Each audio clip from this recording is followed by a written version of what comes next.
দারিদ্রতা যখন আকাশ ছুঁয়ে যায়, এক মুঠো ভাতের জন্য যখন ঘুরতে হয় বাড়ি বাড়ি, ঘরে ঘরে, কেউ দিলেই জুটবে পেটে অন্ন, না দিলে না খেয়েই কাটাতে হবে আজকের দিন। বয়স ৭০, ৮০ নাকি ৯০ সঠিকভাবে তাও মনে নেই।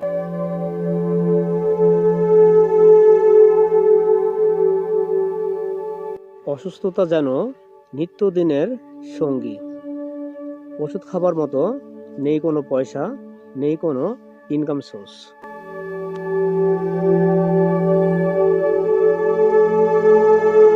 খুব অসুস্থতার জন্য বের হতে পারেন না, তবুও লাঠির উপর ভর দিয়ে বের হতে হয় খাবারের জন্য।